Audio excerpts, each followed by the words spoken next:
Hello, I'm Jose Sanchez, and welcome to this special conversation part of the Jesuits of Canada series, Paths of Wisdom. Before we begin, I will give a few instructions so that those who prefer French can listen to the conversation in that language. So to select the language of your choice, in your meeting webinar controls, click on interpretation and click on the language you'd like to hear.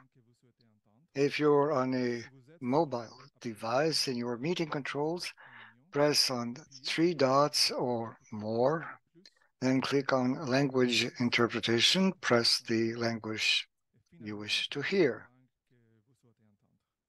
It's good to remember that language interpretation is not available when accessing Zoom on a web browser.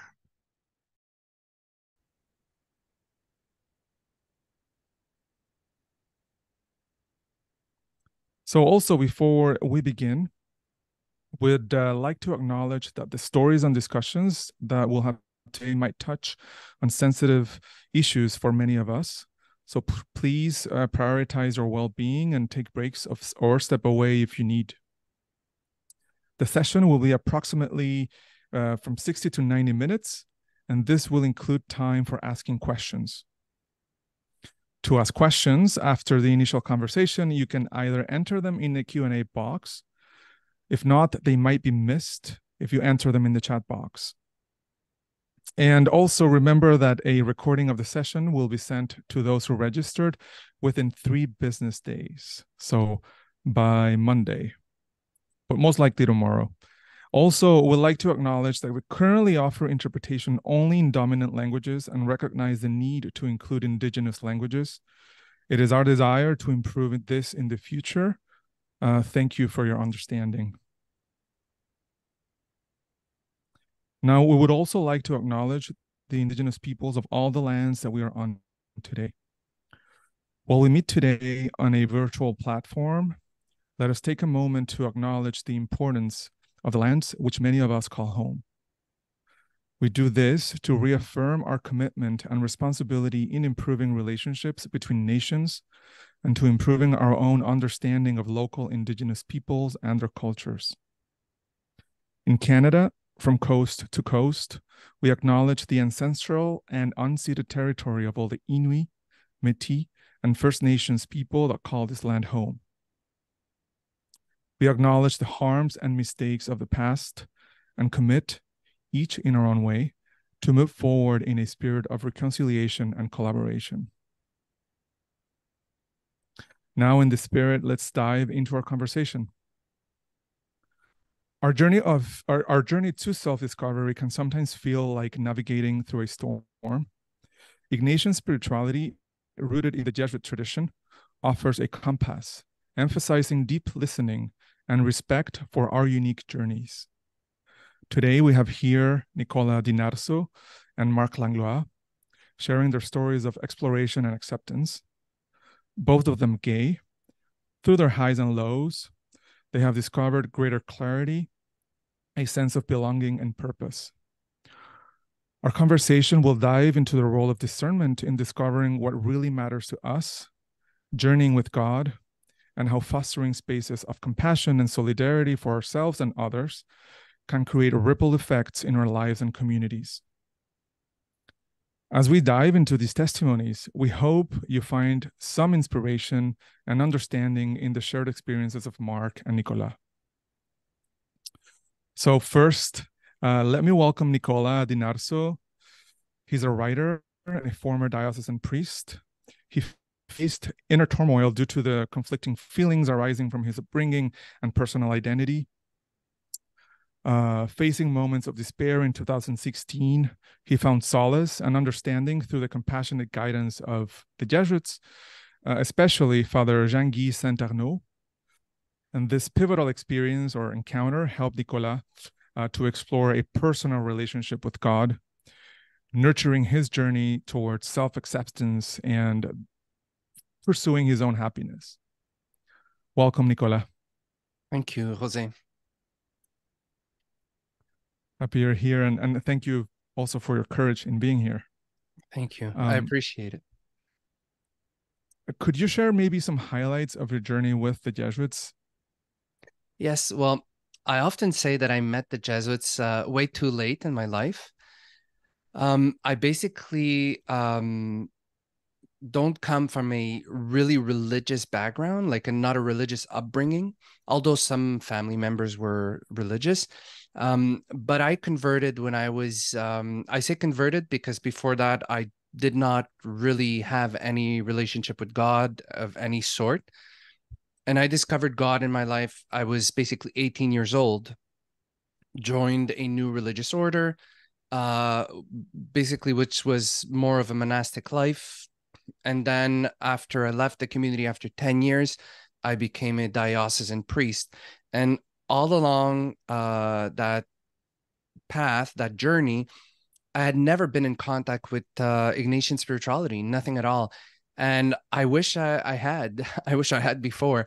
And basically, my first contacts with Ignatian spirituality were in 2016, after I've went through a huge personal struggle after so many years of searching, questioning, struggling with myself, with my identity, um, and I think with self-acceptance in general, because of my upbringing, yes, but also because of my religious formation, my years in community, which turned to be more of a conversion therapy than anything else. And then, so yeah, so that's where I started to know more about Ignatian spirituality through Father Jean-Guy Saint-Arnaud, who became my spiritual director. And what about specifically about the Ignatian journey or the experience you lived was helpful? So basically, I think until I met Father Saint-Arnaud, um, I was really struggling because religion had become for me a straitjacket, basically. Um, I I think a lot of people from my generation struggle with the same thing, that need of having this outside authority in our life, which sort of tells you what is black and white and where you need to just follow the rules because it's easier to know when it's a sin and when it's not. And so we like to have full definitions of what things mean. And my life was basically black and white. Like I had no in between, no gray zone. It was always like, this is a sin, this is not. I do this, I'm okay. I do this, I'm bad. I often say that I saw God as more of a patient waiter who was just waiting for me to sin, to hit me with a baseball bat or press the pedal so I just go down to hell. That, and although I did speak about God's love, that was mainly my vision of God. And so um, Ignatian spirituality really made me realize something deeper than that. And I did not have, although I was a monk for 10 years, although I had studied, done my philosophy, theology, I was a pastor as a Catholic priest. Um, I did not experience a personal relationship with God. Even my prayer was out of obligation. And Ignatian spirituality made me realize that we need to dig deeper. We need to go really deeper into like inner layers of discovering where God really is deep down inside in that sacred space, right? And although I had heard about this and obviously read about Saint Augustine and all the saints who speak about this inner space where God is, I had never been there because that inner space for me was a scary space because it also meant that if I dig deep within, I would have to deal with who I truly was. So, Ignatian spirituality really got me to go deeper within to discover and deepen this relationship with God and totally change my perspective on life, on religion, on dogma, on doctrine, whatever it was, because my relation was totally wrong. Like you know, I was just, for me, it was easier to press on buttons and this is good, this is bad. And from then on, discovering that, hey, hold on, life is so much more complicated than what we think. And is God really someone who's just waiting for us to make a mistake to hit us with a baseball bat? Or is he someone that actually loves us and cares and understands our struggles and our needs? And, you know, at the end of the day, we're all his loving creation, right? So, yeah. What does golf feel like to you now? It's a funny question. God feels like part of me. I feel as if it's no more, you know, because I always had this sort of relation with someone exterior. Like I said, like probably this authority figure of a father with the white beard. And um, obviously, I don't see it that way anymore. You know, rereading even the gospel in the light of Ignatian spirituality, I really felt as if it's really a deeper meaning of something that is, as Saint Augustine said, that is within us. And we are all created in his image, right? And it's just this deep relation of such confident trust in his love. Many writers, including St. Paul, would describe the feeling of God as the fruits of the Spirit and the joy, the consolation, and that's also part of Ignatian spirituality. What does that look like for you? It's funny you mentioned that. I have to tell you a quick story because when I actually, in 2016, as you mentioned, I went through a huge struggle. And for people to better understand, I basically almost committed suicide. I was a Catholic priest. I was a parish priest. And, you know, I could mention so many things, but at the end of the day, I know that most of my struggle was self-acceptance. Now, when you internalize homophobia, you let everybody else basically criticize you, judge you, and destroy you because you feel you have no value. And when you rediscover your value, that's where you're capable of seeing things and rebuilding yourself. But I was at the low of my journey. No one knew. I never came out to anybody. And I just felt one day that I, I was just struggling because I felt this call to be authentic. And I always felt a need not to lie, to always stick to the truth, even if it was hard, even if it had consequences.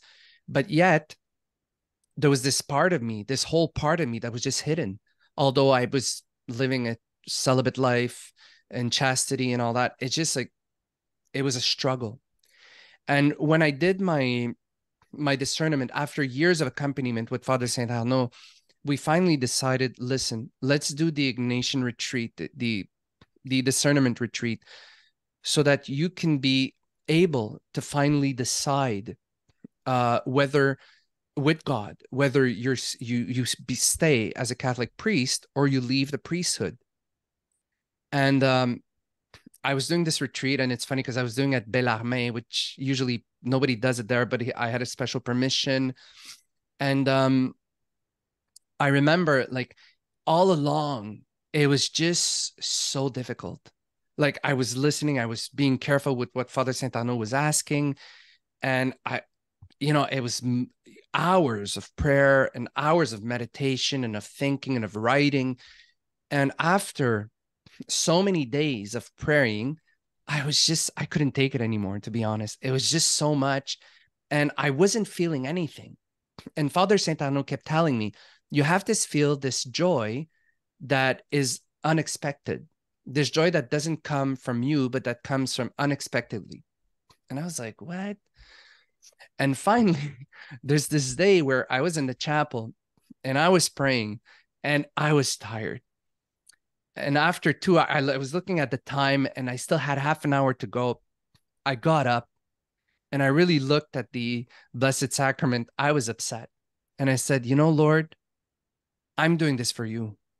Like, this is enough. I've had enough. Do you hear me? I've had enough. Like, I've been praying for days. I've been asking you clarity, guidance. You haven't given me anything. Like, there's nothing for me to hold on to. This is so crazy. Why am I even doing this? Why am I even trusting you? And so I decided, I felt like I wanted to be a rebel, just like when I was a teenager. So I just ran out the chapel. And the first thing that came to mind is, let me go in the kitchen. It was outside the meal times and all that. I went into the Jesuit's kitchen. I looked around. All I could find was a bubbly water and like a protein bar or something like that. I took those two and I just said, let me steal them. And I just grabbed those, ran to my room, closed the door.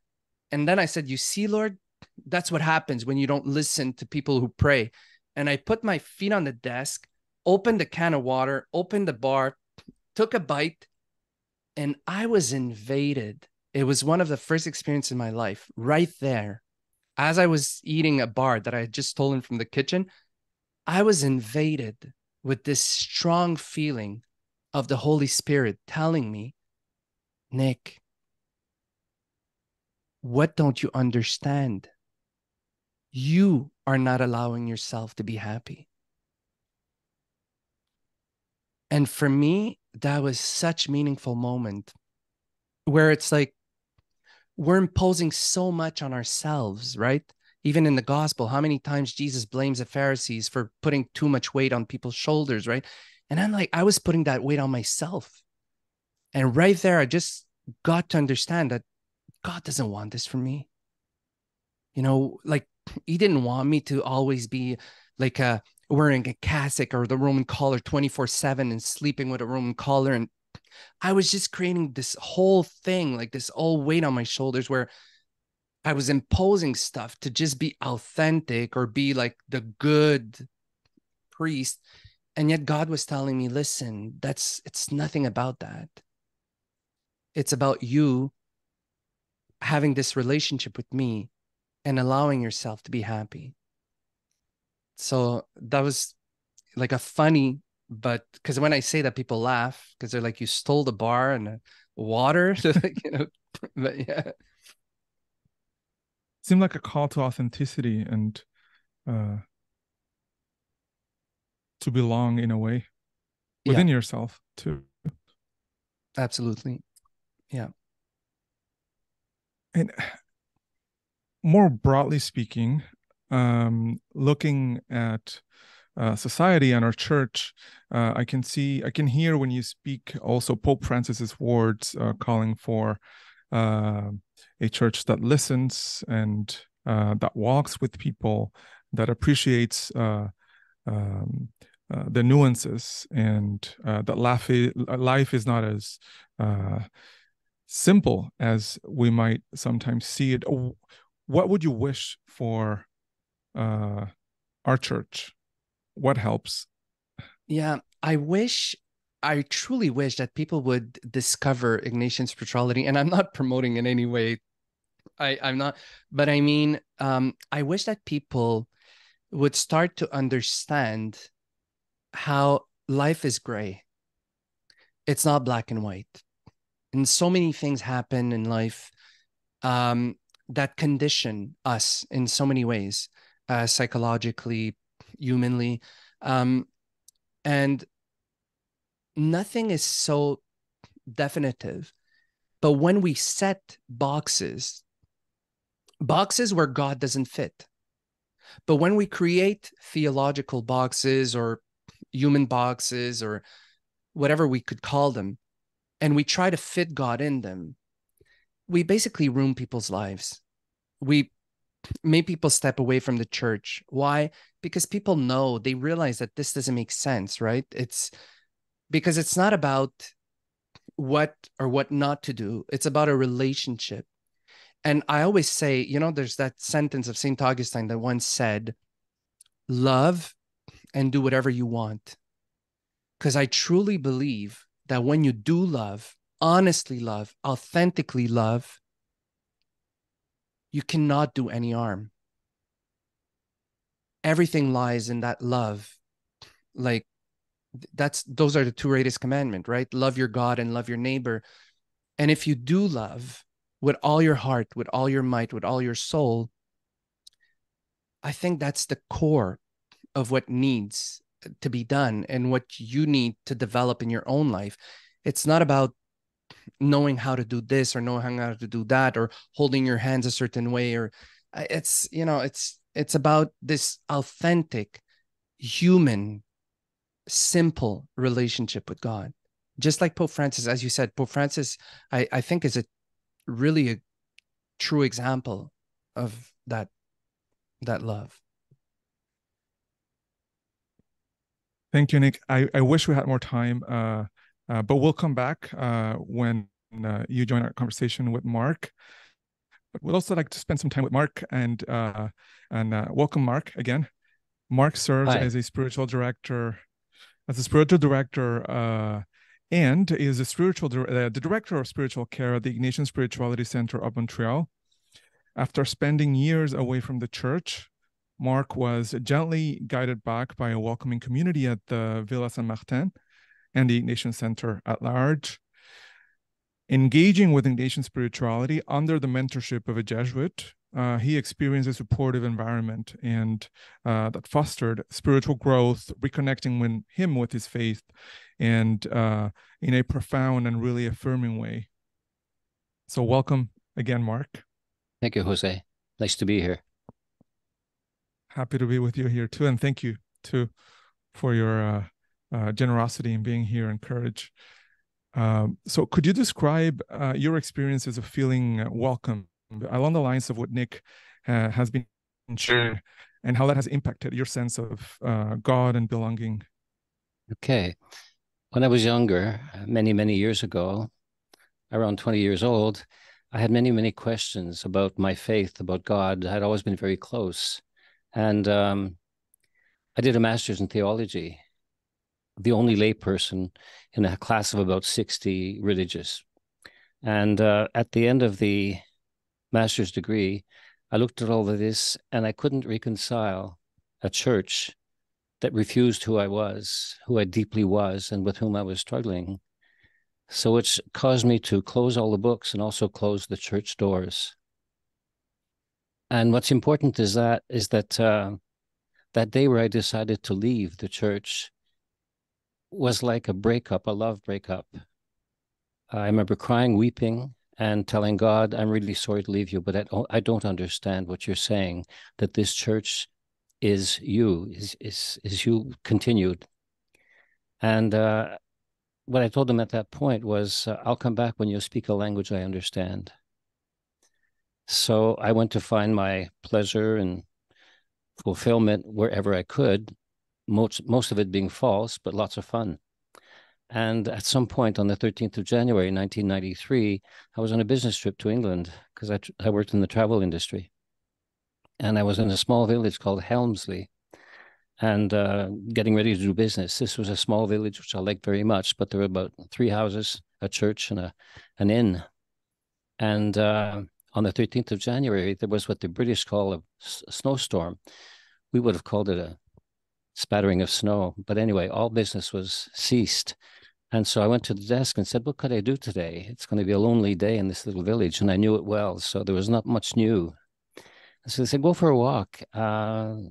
If you walk through the forest in this very gentle day where snow was falling very gently, you'll come to the top of a hill, and at the bottom is the monastery of Rievaulx. It was a very important monastery in the Middle Ages. The place where St. Eldred was an abbot with over 200 monks. So I walked through the forest, just killing time, and I got to the top of the hill, went down into this huge ruin. And when I walked into the nave of the ruined church, I felt a presence, a very loving presence, a very discreet presence, as if it were somebody saying, I'm here, and I'm just here. And it was loving, it was welcoming. It wasn't even a beck and come to me. It was just a wonderful presence. So I walked up and down the nave and the choir of the church for about 3 hours, and I was alone. There wasn't a soul. And something had been transformed inside, and I didn't know what.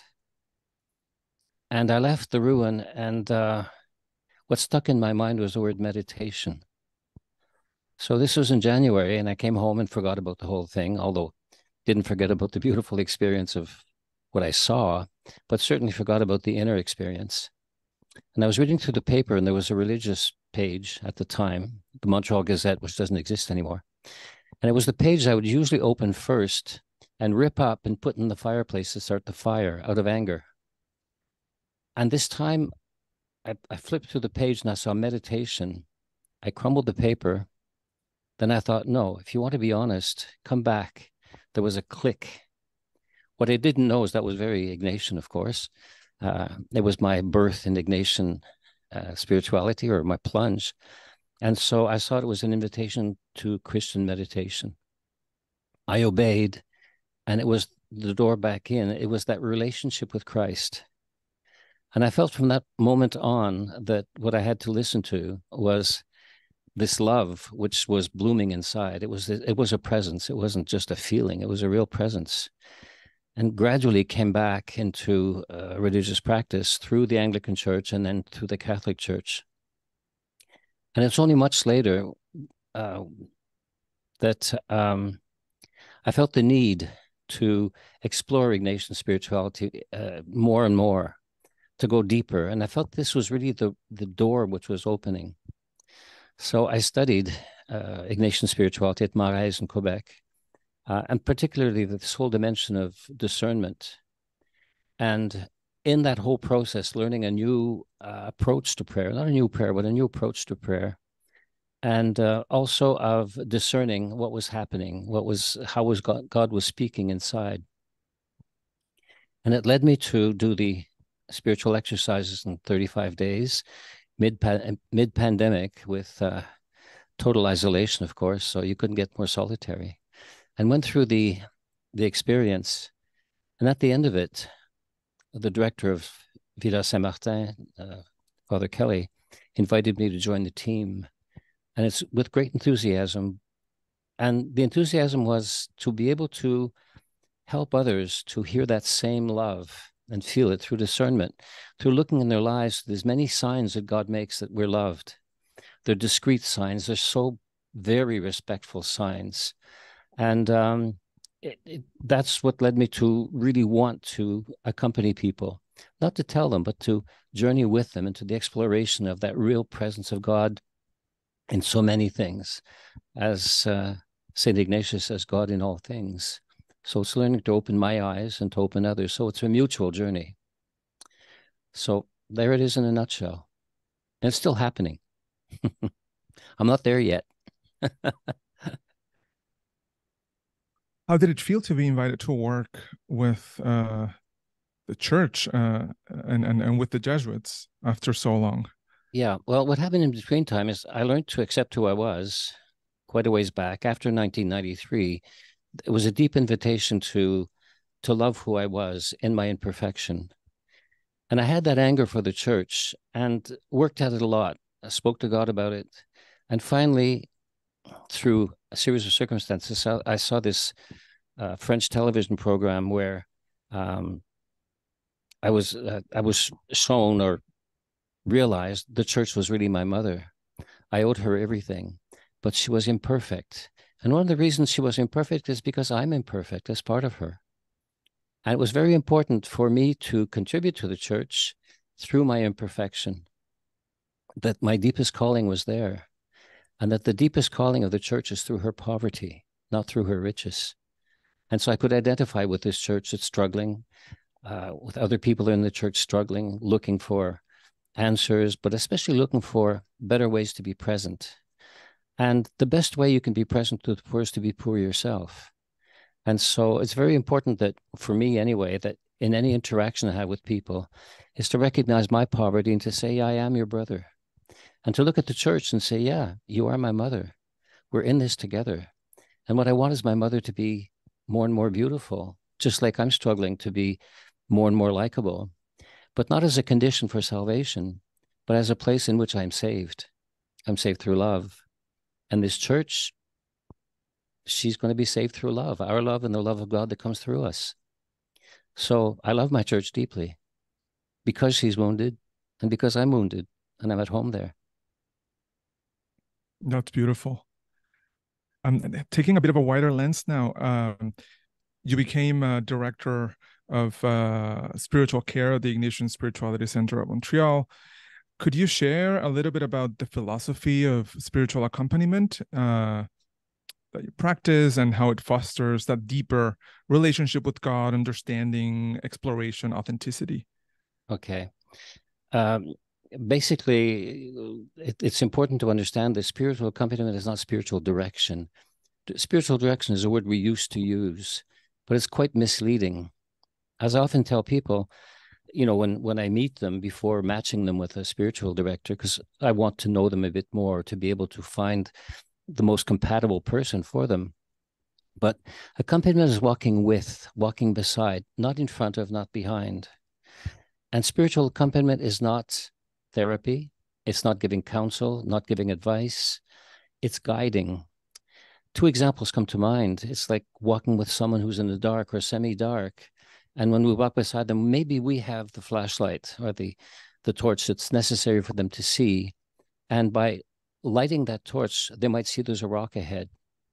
And so they will point it out, wow, I see a rock. What do I do with it? Well, what will you do with it? And that they can consider the angles that will allow them to discern, what do I do with this thing? And this seeming obstacle becomes a tool for growth. I learn to cope with it and to grow. The second example I use is pretty similar, is walking with someone along a path, a mountain path, and there's a wonderful sunset. And the person I'm accompanying will say, wow, what a beautiful sunset. And I'll look and say, wow, it's great. Thanks for pointing it out. That I'm accompanying them in their joy. But at some point might say, watch it, let's stop a minute. Do you want to go back or do you want to go ahead? And if you go ahead, look, there's a rock on the path.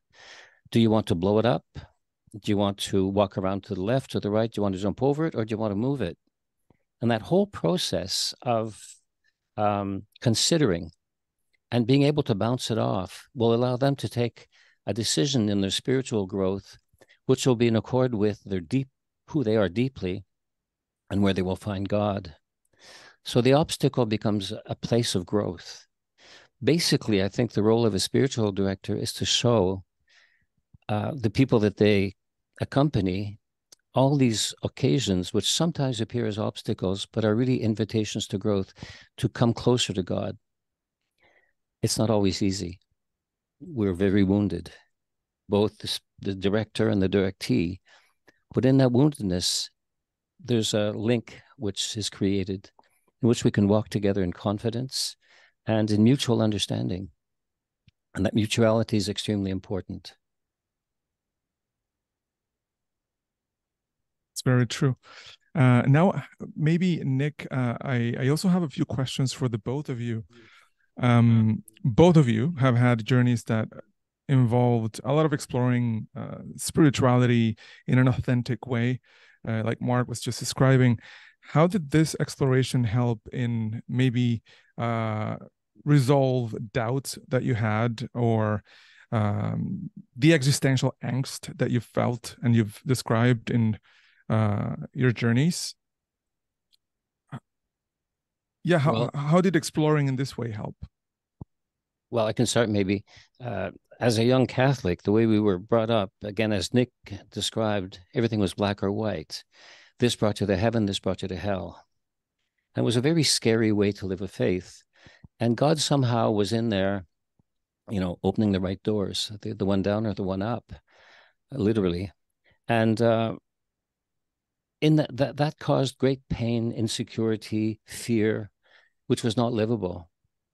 And for me, discovering God on the 13th of January in Revo was a God who was loving and didn't ask questions, but rather was there to pick me up in my woundedness, in my hurt. And really, I felt he was the one who would support me, who would be there for me in my woundedness, and that my woundedness was important. It showed certain things in me that were very precious and that had been hurt. And the feeling of, you can live these with me, So even in regards to my orientation, it was the same thing. Do you love me because I'm gay?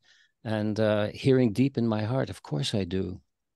And it's in that I do love you. And so the journey in the church for me was reconciling that very deep, profound sense of being loved in a church which was wounded also and couldn't accept it, couldn't accept who I was. So the journey was not anymore, what can the church bring me, but what can I, in my woundedness, in my poverty, bring this church? And it's been a wonderful journey, just loving her the way she is, and knowing that God loves me the way she is, and that the true church does also love me the way I am.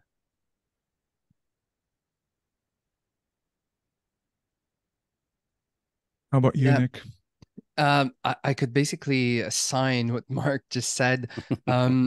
Even for you to understand, Mark, it's we've witnessed about it in the past, but when I first met Father Saint Arnaud, almost at the same time, I also met Mark, and it's funny because Father Saint Arnaud, what he taught me is the importance of accepting our woundedness and who we are in our qualities, but also in our defects, because that's where God loves us.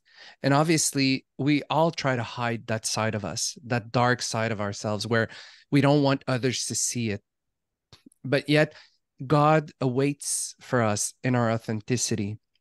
And when I met Mark back then, he also helped me a lot, because for me to see someone who was as wounded as me, someone who, just like me, is gay, is involved in the Catholic Church, was such meaningful testimony.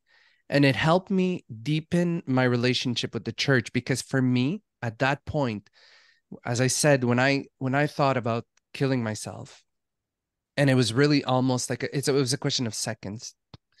I was driving my car and I was going to hit a wall. And it's just a last second where I just hit the wheel and stopped it. But knowing that I could actually change that and I could be myself in a different way meant so much.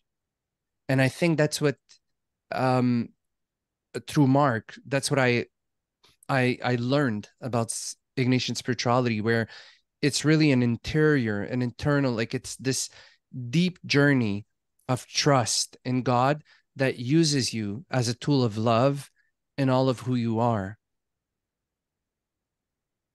I'd like to add a little incident. Is that okay? Yeah. When I was about, I don't know, way back, a few years back, everything's far back at my age, but I remember coming to my bedroom at night and being very discouraged at my woundedness, my sinfulness, and so on, and literally screaming to God, why are you letting this happen? I've been praying for you for 30 years, 40 years, and praying intently, and I'm still the sinful, wounded person I am. And again, that deep feeling I had is that I need you because you are that way. And I deeply love you because I need you to understand those that are struggling with the same issues. And I didn't understand at the time, but it was the beginning of a continuation of a journey of deep joy, that I need you the way you are. And I need you I need to use you in a nice way, of course, to cooperate with me, to be accomplice with me in continuing. And that was very, very important to me, that who I was important for God. And the image I would bring up again is if you have a dozen kids that are running towards their father, or a few kids anyway, running towards their father, just happy to go to their father, like I am happy to go to God, and one of them falls. Who's the kid you're going to take care of? It's the kid that falls, and you're going to say, keep going, you're going to be okay. And so it's the same feeling with God for me, or for anybody I accompany. Don't be afraid. You're the one God will probably love most. This is an anthropomorphism, of course, but you're all the more lovable that you hurt and you've fallen. Listen, I'll help you out all the more. And that's really my vision of Christ in my life. It's just get up, we'll be okay. Come on, let's keep running. And of course, it is important to look at what made me fall. so that I can stop hurting myself. But it's not what am I going to repair because I feel guilty about. It's how am I going to get up and get to my destination, which is my loving Father's arms.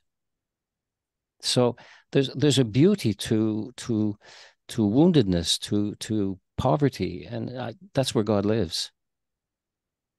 It's the same thing for my church. That's where God lives. It's in the church's poverty, in her searching. She's magnificently lovable.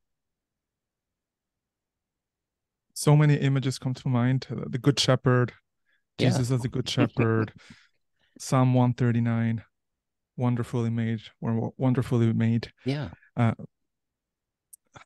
Shifting a little bit in terms of dimensions, how has being part of a community, you've talked a lot about your personal interior experience of God as an invitation to be instruments of love and to be authentic. How has being part of a community influenced that journey too? Maybe the Ignatian Center, or a different church community, or a different community?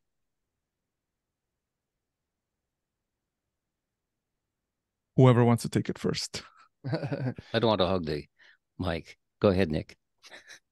Well, definitely. I think that the Ignatian Center for me made a huge difference. When I first decided, after discerning, obviously, that I would leave the priesthood, I was struggling to find a community. I was trying to find a place where I could call home for many reasons. Obviously, when you're a pastor and you preach, then you go to other parishes and you listen, and you're already struggling there. And then it's also a struggle, which is an interior struggle of self-acceptance, right? Which is a journey. Self-acceptance is not a miracle. It's not a magical thing. It happens through time and through journeying. So I think that sometimes we also have a hard time thinking that we'd be accepted, because there's still that internal struggle to accept ourselves. So yes, the Ignatian Center really for me made a difference, where I was able to slowly and surely become more and more authentic. And because I was dealing or meeting with other people who are, to me, truly authentic. Community definition of community is very subjective. For some people, it's in marriage with their children. They form a community. It's called family. But community has a very, very broad setting. And I think that one of the obstacles that gets in the way of our forming community is not recognizing community. I think of, for example, in the parish where I was, where it was very hard to participate for different reasons. I'm not blaming them at all. But in that parish, there were a few people that got together on Monday mornings, Tuesday morning, sorry. It's been going on for 9 years now, but who got together and said, we need more. And so we're not an official community, but we're about a dozen people who get together every Tuesday morning to explore the Word of God, but incarnate, not from an academic point of view or a theological point of view, but how is this gospel of the Sunday before? How is it impacting on me, or how has it impacted on me? And I continue, for example, and I look at the experience of the Ignatian Spirituality Center, and particularly the villa here. There are many small communities of people who have the same aim, and we work together and with passion. A wonderful, cheerful, hardworking, sometimes stressful passion, but in it all, there's deep joy, a joy of a common giving. And in that giving, we receive a lot. And then I live here with a few other people, but especially 3 other people. We form a little community and live apart. But even then, we're rarely all together. But tonight, preparing for the webinar, you know, they knew I was coming here. And all of them were invited to a beautiful social function. And they all showed up at the table and said, we don't want you to be alone. I know this is important. And we don't know how you feel, but we don't want you to be alone. So there's community. We meet together maybe once a week, haphazardly, we meet as individuals, but there's a real sense of community.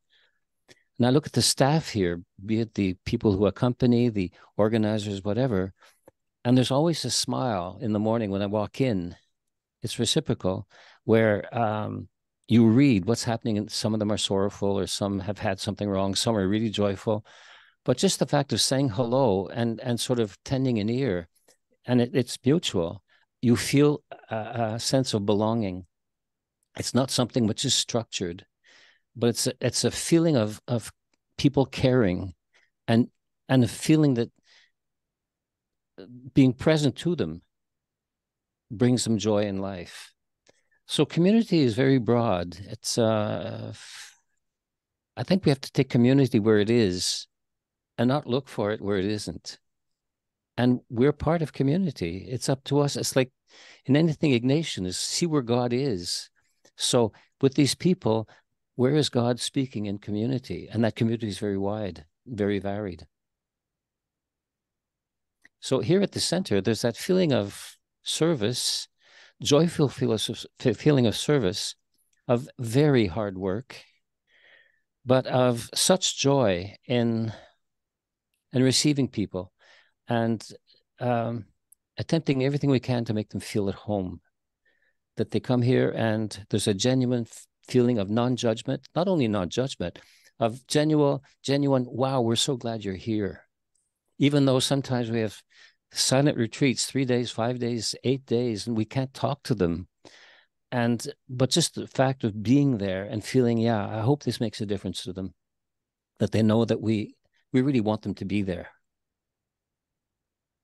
How do you think that the Ignatian outlook and spirit sustains this way of being for a community? How do you see, you talk about non-judgment and joy and wonder almost in those relationships being built. How is that Ignatian? I think it's Ignatian could be in many, many ways, but for me, it's the authenticity. It's that in Ignatian spirituality, there's this constant observation of what happens deep inside, but how it's provoked often by the outside.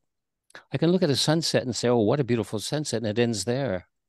But I can look at that same sunset and in an instant reflex say, what are you telling me, Lord? And he says, I love you. And so I think that development of that sense of finding God, it takes a while and it's never perfect. And when you end the day, you say, I didn't recognize you here or there, or whatever. Could you show me tomorrow? But that sense of seeing God in people, and especially that joy of God always being there if we want to accept to see it, and to see that God is there.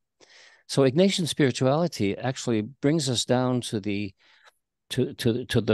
very core of our needs, of our longings. And in those longings, we realize that what we're searching for is really God, disguised in many ways, in many concepts, but especially God is everywhere in terms of what St. Ignatius says, finding God in all things. It's not in the things, it's in what the things do to us, what they stir with inside. It's in the growth which is provoked. I can look at the sunset and it's just, wow, good, boom, snapshot and it's done, But I can also look at it and say, what are you telling me? And I think it's true of everything and everybody we meet. What are you telling me, Lord? And it's always love. And I can go into the deepest of miseries, the moments that are the hardest, the moments where I'm most discouraged, and say, Lord, what are you telling me? And often it's, hold on, I'm bringing you somewhere. And at the end of the ordeal, you say, wow, thank you, Lord. This is not about the pain. It's about the gift which you give me behind this thing which is horrible for me to live. God doesn't impose the ugliness, but he's always there to say, it's like Peter sinking in the water. He tends his hand and says, come on out. And there's a life-giving there. It's a loving life-giving. And that's what's really important in Ignatian accompaniment. It's helping to see, how is God present through this?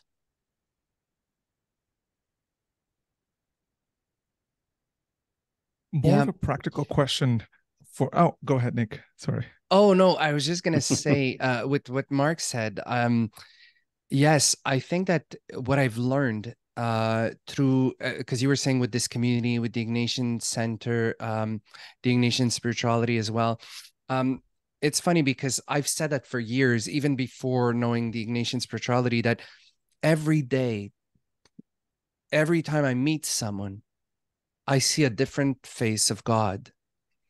If I'm truly open to it. Now, what I've noticed at the Ignatian Center is that this deepening of God's many facets, many faces, many images, because we're a reflection of his creation, right? And it's a multifold creation. I think that there's a true openness, because as Mark said, it's at the core of Ignatian spirituality, right? To dig deeper into, okay, what is God telling me in this? So while we're confronted, because obviously I'm sure even today, as we're speaking, I'm sure that many of people who listen are probably confronted because they're like, wait. It's okay. He's gay. God maybe loves him, but hey, wait, there's a but, you know?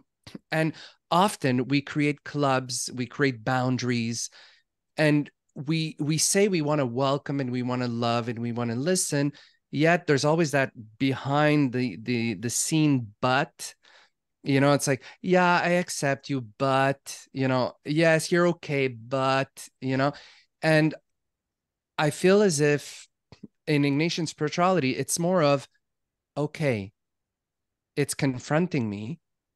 Why is this confronting me? What is this telling me? What is God telling me through this? What am I feeling? And what is God telling me? What is God telling me through what I am feeling? And that's where it's going deeper.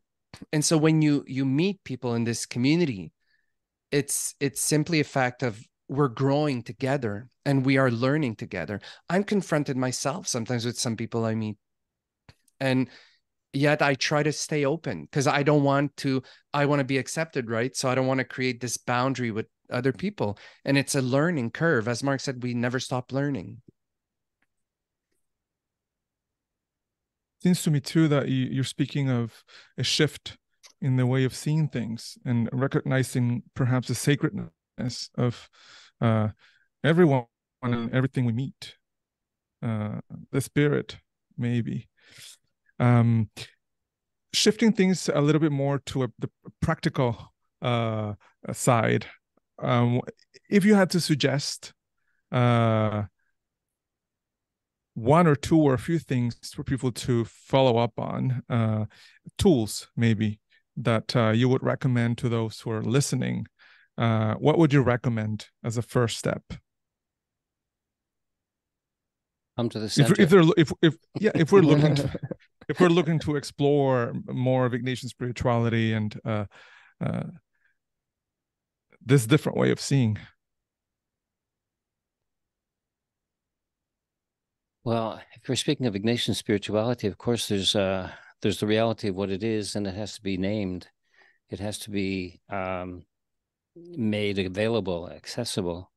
So I'm not saying there were saints before Saint Ignatius, apparently, and there are other ways of approaching God. You know, I have spiritual directors who or directees who are Franciscan, Carmelite, or whatever in tradition, but there's a clarity and there's a guidance in Ignatian spirituality, which is important. And I would suggest people who are searching maybe to get in touch with an Ignatian spiritual director, or to read some of the Jesuit authors, for example, or Ignatian authors, and there are plenty. You know, there are so many of them that have this approach of finding God in all things. But they're also I'll call them techniques. They're not techniques, but they're forms of prayer, which are developed in Ignatian spirituality, and some of them we can identify with more than others, and that can be helpful. I don't want to go into the technical details, but there is a learning of seeing God in all things. There's a learning of and developing that reflex. And often through spiritual accompaniment with an Ignatian will help that out. Your question is very broad. I don't know what to do with it, but basically is meet an Ignatian, not Maybe as an the absolute. Yeah, but not as an absolute, but as a door. And, there are so many things. You mentioned the examine, which is a wonderful tool of seeing God in all things, different ways of praying, silent retreats with a spiritual director. But what's really important is that inner silence, that you find it and see how things resonate deep inside as God speaking. I would add, I agree with everything Mark said. As I said before, I cannot not agree. But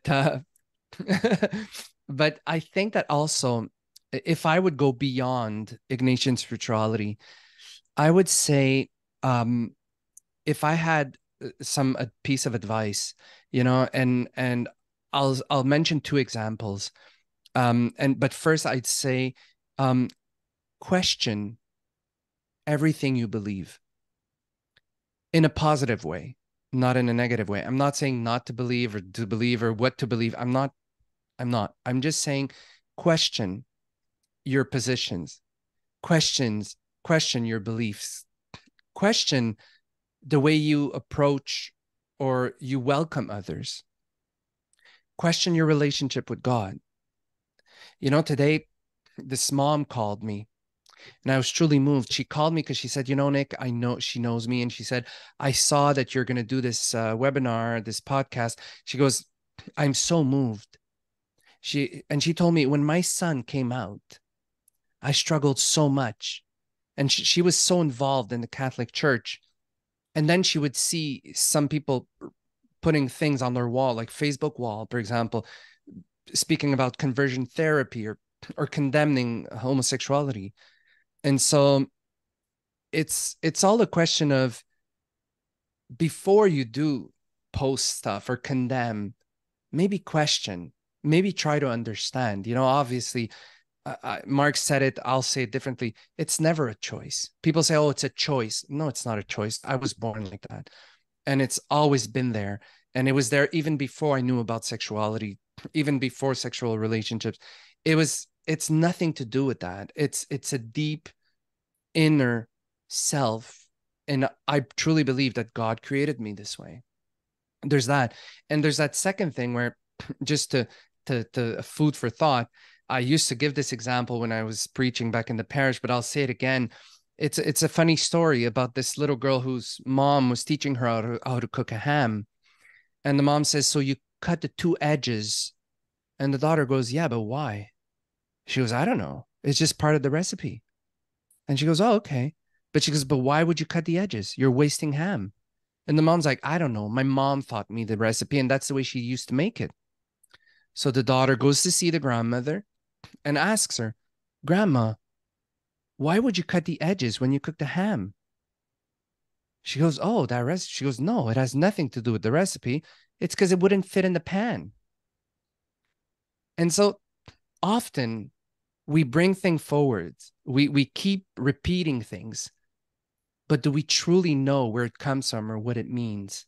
And that's where Ignatian spirituality becomes a tool to deepen, to go deeper, to seek true meaning and true understanding. And there's also that whole reality of discernment. How many times people come for accompaniment, of course, and we hear things where they say, oh, God told me this. And you say, how did you hear it? How do you know it's God? That whole principle of discernment, helping people to see what are real callings and what are false callings. There's somebody else involved in our spirituality. And there's the evil one who, when he sees us going ahead, does get involved. And so there's that whole, and lures us, the angel that sheds a false light. So there's that whole aspect of walking with people and helping them to discern. They discern, we don't, but to help them to see just what is bringing them ahead and what is halting their growth. That's a very important aspect. Thank you, Mark. We're running out of time for Q&A, so I would like now to invite everyone to engage with us. You can use the Q&A button. Some of you have already started to use it to share questions, reflections, or insights, and we'll try to respond them, time permitting, before the end of our session today. So I see that we have received a few. Carol asks, are we able to access the services of a spiritual director through you, Mr. Langlois? Is there a cost?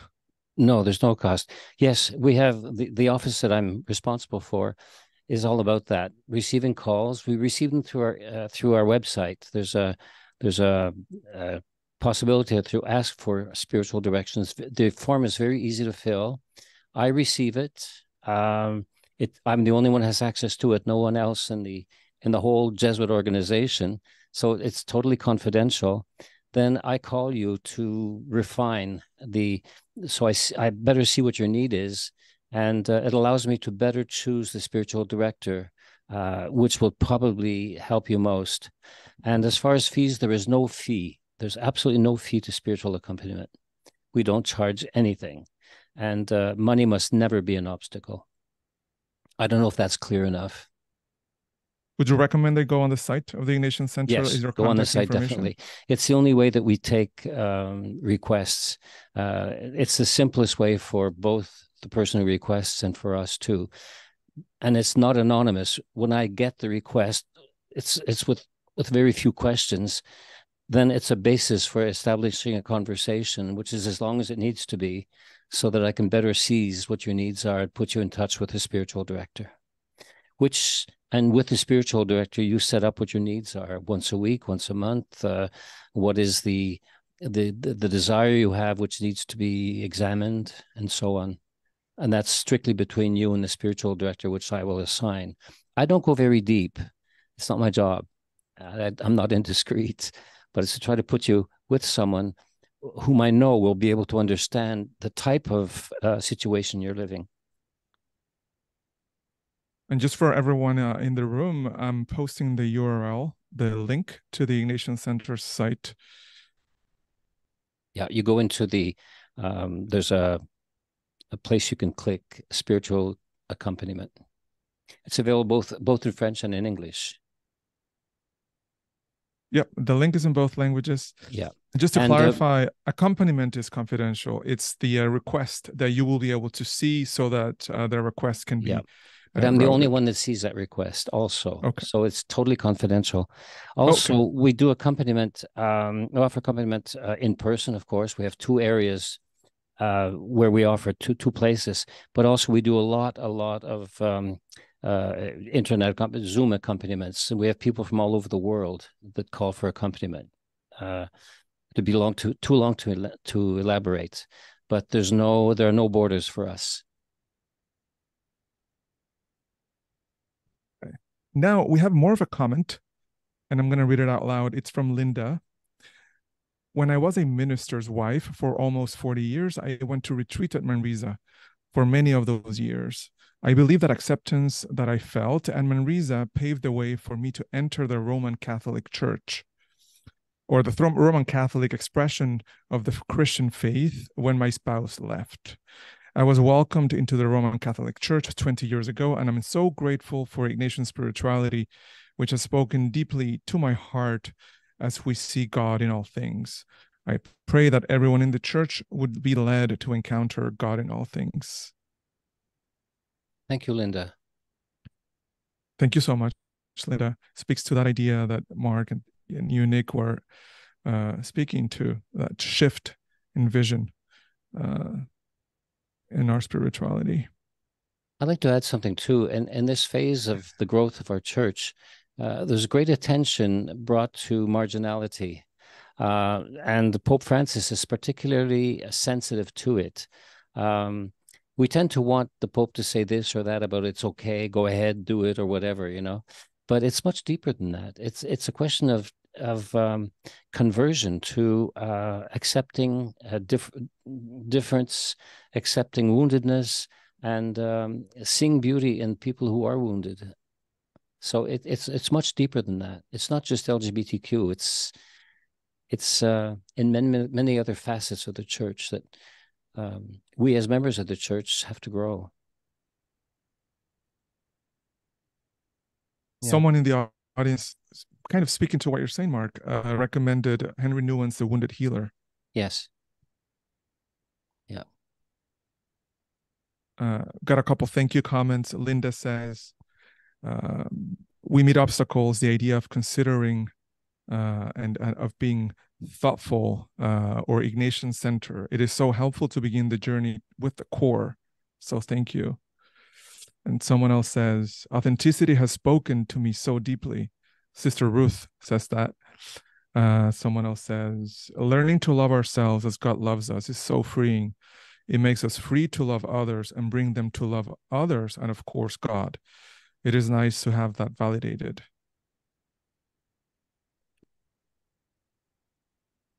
And more thank you notes. Thank you to you both for sharing your journeys. I have found such encouragement in your sharing. Much food for reflection this evening. Thank you. This is from Michelle. Can I add something? A little comment? Yeah. Okay. Yeah. We often think, where can I find a church in which I can be authentically myself, gay or otherwise? And we look to have a church that gives us. And maybe a more healthy way to approach it is, where can I find a church in which I can give through my difference, to open this church, to make it more accepting and loving? So I have difficulty sometimes with people who want to segregate a population, like a gay population, whatever. Sometimes it's necessary, don't get me wrong. But there's also a mission of prophecy that we all hold through our baptism, that I'm going to be a prophet in my parish and maybe get a few knocks on the head, but I'll make sure that this parish becomes more acceptance of me, and through me possibly of others too. So that whole word of John F. Kennedy, don't ask what the country can do for you, but what can you do for the country? So that applies to us in the church too, to change our vision of not wanting to get from the church, but wanting to help the church to grow. Thank you for that, Mark. And someone is asking if they could find accompaniment at other retreat centers, like the Jesuit Center in Pickering, Ontario. Can you speak to that, Mark, if you can, or? The structuring of spiritual accompaniment is something rather new, particularly since the pandemic, where we've opened up, for example, to Zoom and to technology. There are centers, definitely, Guelph in Ontario, there's several in the States and so on, and they're not all Jesuit, but many of them are Jesuit spirituality, but they're all kinds. But we're noticing now that people who feel isolated, they're far away, there's no Jesuit center close, there's no Ignatian center, there's this opening of technology, and we're adapting to it, and we're noticing that it really brings people out of isolation. I even did a retreat, for example. There were 3 people from across the country, from the Maritime provinces, a neighbor here, and another person in the West, in the prairies, and who all 3 at the same time, or in a close period of time, I understood, I discerned that they were looking for somewhat the same thing. And so we organized a Zoom session for the 3, and we met every 3 weeks to progress and it was like a retreat, which went on for about 9 months. So these are things we can do now, so that people, wherever they are not isolated anymore. So if you give us a need, sometimes we can respond in quite surprising ways. God is quite creative, and sometimes inspires us in wonderful ways. It's just unbelievable. God is still creating. And more practically speaking, I would say too that you can contact Ignatian and Jesuit retreat centers, and they would be able to get you in touch with someone to speak with, and go from there. Like Mark said, depending on your situation, they could find a spiritual director or a different approach within the Ignatian lens. We have now also a comment in French is from Benoit. I would like to thank infinitely Mark and Nicola for your remarkable testimonials about what you have lived. Your history helps me reflect about my own spirituality and my own relationship with our Lord. Again, thank you. Thank you very much for your very enriching testimonial. Thank you. Thank you, Benoit. Appreciated. Let's going through comments now. And someone asked about the wider process of synodality being encouraged by Pope Francis. And in what ways do you think, Mark and Nick, that this movement is encouraging this path of inclusion and Ignatian path of inclusion and authenticity? Well, I think that this synodality idea is very Ignatius. Pope Francis did something huge. And I think that by what I've noticed by following it distantly with what happened here in Quebec, but also worldwide, a lot of people from various communities, and as Mark said, it's not only about the LGBTQ community. I mean, yes, we are talking about it. We are part of it. But it's way broader than that. You know, it's about general acceptance. And as Mark said, accepting that we are all wounded. No matter who we are all wounded. And we are part of a wounded church. But we are called to grow together. Once Pope Francis said it, we are not a hotel for the well-being. We are in a hospital for the sick. And I found that truly moving because that's what we truly are. And so I think that this process of synodality got people to listen to others, listen to their suffering, listen to their cry, to their ideas, to their longings. And I think that that's very important. And I think it's a small step, to be honest. I don't believe I've been in the church for so long and I was involved. I've lived in Rome for so long. I don't think things are going to change from one day to the other, but I think it's a small drop, but it's an important drop. Yeah, and we think of synodality as this big thing that's happening in Rome, you know, with the revolution, roundtables, and lay people sitting with bishops and all this stuff. But our experience here at the center is we do work with groups, small groups, in which there is difficulty to agree because of the goodwill of everybody. You know, everybody has different ideas because they want to contribute. And the focus of this synodal approach, if you want, is for people not to speak as much as to listen, and to listen to who they are as a group and see what is our common search for being as a group. And from there we can do. There's no more conflict there because everybody will recognize who they are. And we all have something in common, which translates into a common mission. Whereas if we leave from the point of view of doing, there'll always be conflict. So this is something we're learning. We're not the first ones, of course, but I'm speaking of experience here where it's extremely rich to learn how to listen to who the other person is. And in that respect, to come to a better definition of who we are as a group. And we're doing a lot of that. And it's extremely fruitful. So synodality is in the morning meeting of a group that gets together and says, okay, I'd propose this, I'd propose that, and say, hey, hold on, who are we?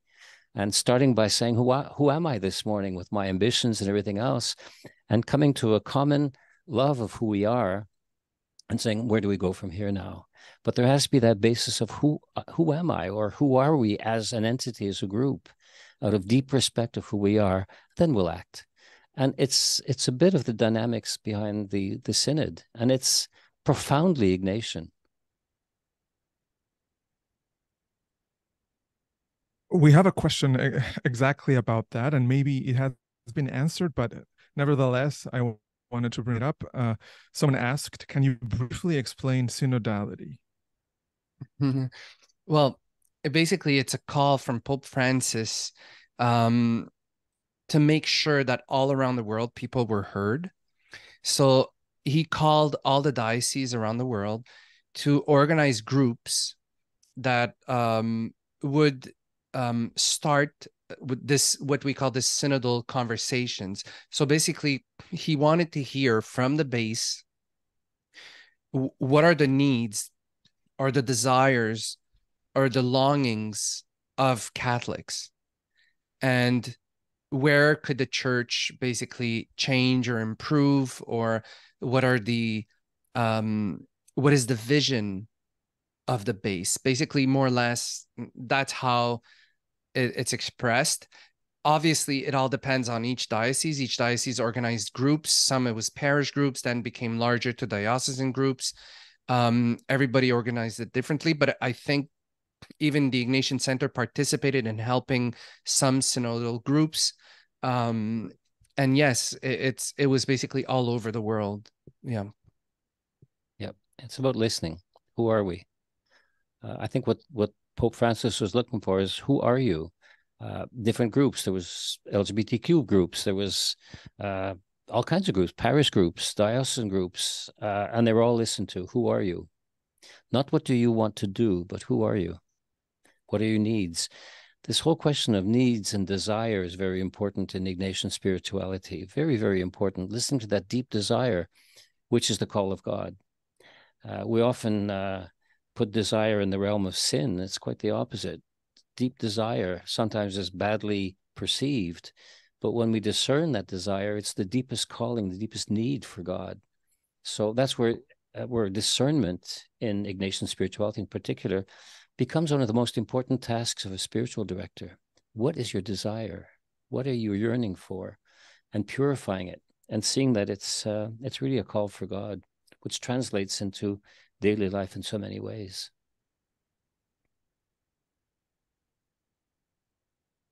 In the meaning of the word itself, synodality, going back to the concept, means to walk together. From that perspective, etymologically speaking, it's journeying with, walking with, being pilgrims together. Synchronizing.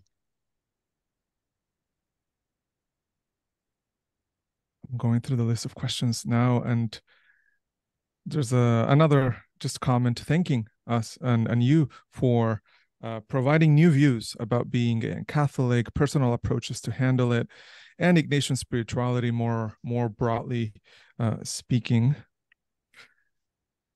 Someone else also commented, thanking, lots of food for reflection. Again, someone said.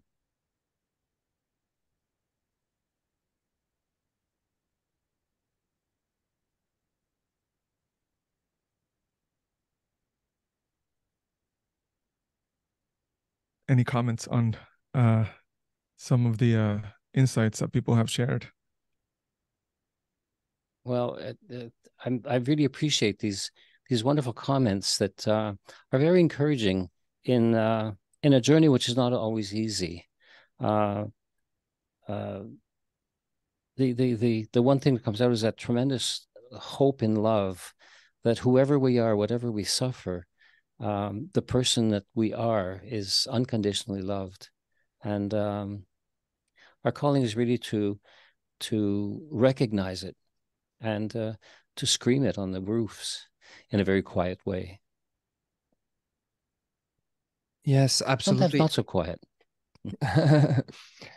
I'm very grateful as well for all the beautiful comments. And I believe that somehow we are to be seeds, all of us, all of who are listening, with our examples of life. And I truly think that growth, deepening of spirituality starts when we acknowledge that life and God is still a mystery, and we're journeying in discovering more and more what this all means.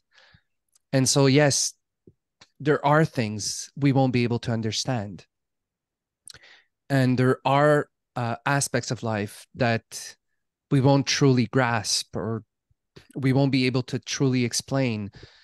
But I think that lovingly accepting to grow is where it all starts. Mark gave an example, and we're organizing again 2 LGBTQ plus retreats. And in a past retreat, I was myself confronted with a person who is actually trans. And to be honest, up to that day, I did not understand that reality. I would definitely judge, and I had a hard time truly understanding it. For me, it was like, okay, being gay is one thing, but that's way too much. But being confronted with that person and understanding where it comes from truly was like a mind opener. And I think that, yeah, life puts us in front of situations or people that can teach us so much. Thank you, Nick. We're coming up to the end of our time together, but I wanted to invite you all who are here to continue exploring what resonates with you.